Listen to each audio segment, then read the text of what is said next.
तर मित्रांनो, तुमचं स्वागत आहे माझ्या नवीन व्लॉगमध्ये। तर आज व्हिएतनाममध्ये कामाला जाण्याचा पहिलाच दिवस होता। तर त्यासाठी तयार होऊन आम्ही कामावरती जाण्यासाठी निघालोय।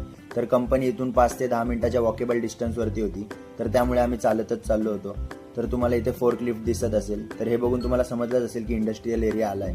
तरी तुम्हाला दिसते ही पूर्ण कंपनी आहे। तर यामध्ये जी मशीन आहे हिची आपल्याला असेंबली आणि वायरिंगचं काम करायचं होतं। तर पहिलाच दिवस होता, तर काय काम करायचं हे सांगत होते। 短头什么的吗？拿这个，拿这矮豆角，让它比如80×80，然后回来贴那大烟草的事。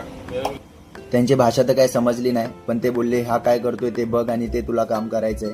तर हा माझा मित्र आहे, नवीनच मित्र बनवलाय, त्याचं नाव फैजू आहे। तर आमचं काम चाललं होतं, त्याने मला सांगितलं, त्याला बोललो ठीक आहे मला काम समजलंय तर मी आता करतो।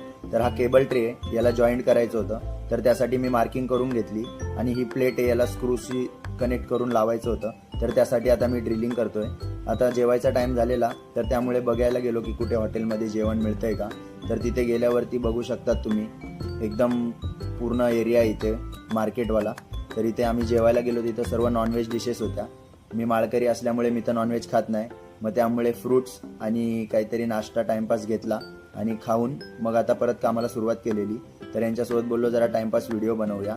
तर यांच्याकडे अजून टिकटॉक पण चालू आहे, आपल्या इंडियामध्ये बॅन झालाय पण व्हिएतनामला अजून चालू आहे। तर आजचं काम संपलेलं, खूप थकलेलो आणि तुम्ही कपडे पण बघू शकतात पूर्ण खराब झालेले आहेत, कारण की खूप काम केलेलं आज। तर आता चाललोय रूमवरती। तर आता इथून 5 मिनिटाच्याच वॉकेबल डिस्टन्सवरती रूम आहे। तर आता रूमवरती जाऊन मस्त आराम करणार आहे। तर भेटूया नेक्स्ट ब्लॉगमध्ये, बाय।